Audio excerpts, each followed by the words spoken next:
नमोस्तु गुरुदेव, नमोस्तु।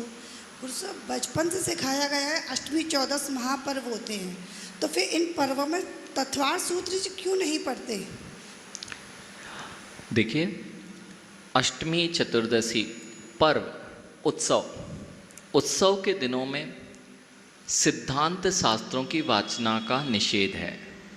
जब दुख के दिन हो तब भी गहरी बातें समझ में नहीं आती, और जब उत्साह अधिक होता है तब भी बातें समझ में नहीं आती। इसलिए तत्वार्थ सूत्र को सूत्र ग्रंथ मानकर निषेध कर दिया जाता है, किंतु वास्तविकता में तत्वार्थ सूत्र द्रव्यान योग का ग्रंथ है। सिद्धांत शास्त्र की जो वाचनाएं हैं उनके लिए बहुत सारे निषेध हैं।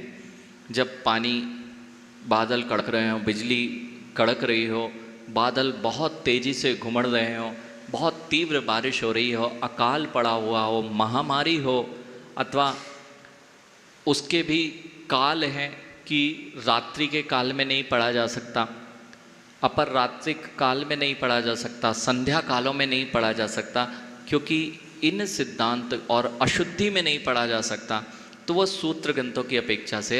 इसलिए तत्वार सूत्र को अष्टमी चतुर्दशी में नहीं पढ़ने की जो मान्यता चली आ रही है, और कई लोग पढ़ते भी हैं। जब अष्टानिका चलती हैं तो आप पर्व के दिनों में पूरा उसका वाचन हर जगह होता है। 10 लक्षण पर्व, महापर्व चलते हैं तब भी करते हैं। तो दोनों परंपराएं मान्य हैं। यहाँ इतना विशेष है कि सिद्धांत शास्त्रों का पढ़ना निषिद्ध है। यह बात आपको वहाँ विशेष रूप से ध्यान रखनी है। बहुत सुंदर। और